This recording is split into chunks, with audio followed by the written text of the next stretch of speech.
शेतकऱ्यांच्या संकटावर सरकारनं तोडगा काढावा. शेतकऱ्यांना दिलेली आश्वासनं पूर्ण करण्यात सरकार अपयशी. शरद पवारांचा टोला.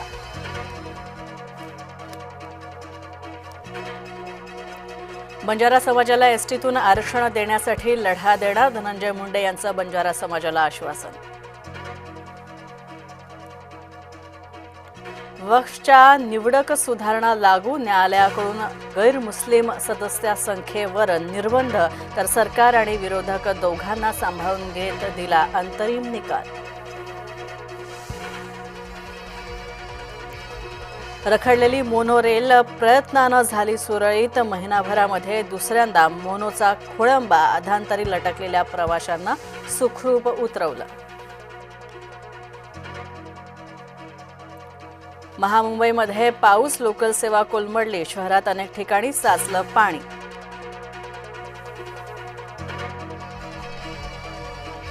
तुम्ही तुमचं आयकर रिटर्न भरलं का? आज आहे इन्कम टॅक्स रिटर्न भरण्याचा शेवटचा दिवस. वेळेवर रिटर्न न भरल्यास होईल दंड.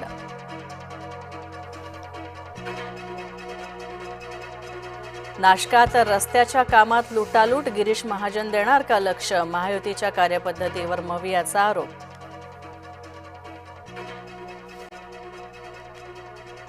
आजपासून महाराष्ट्राचे प्रभारी राज्यपाल म्हणून आचार्य देवव्रत यांची नियुक्ती. राजभवनात मुख्य न्यायाधीश आराध्ये यांच्याकडून घेतली शपथ.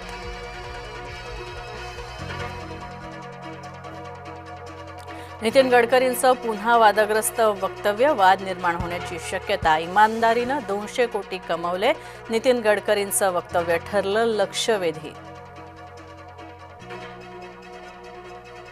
साताऱ्यामध्ये एका महिलेला डबल जुळं आणि आता झालं एका वेळीच 4 मुलांची अपत्य प्राप्ती.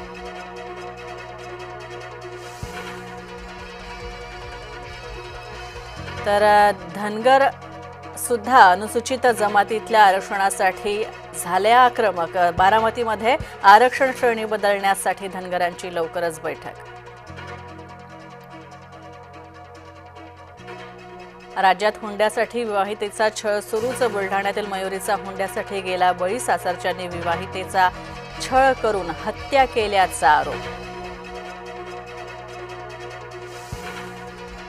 आसाममध्ये भूकंप. हादरे बसले भूतानपर्यंत. गुवाहाटी इथं अनेक घरांचं नुकसान.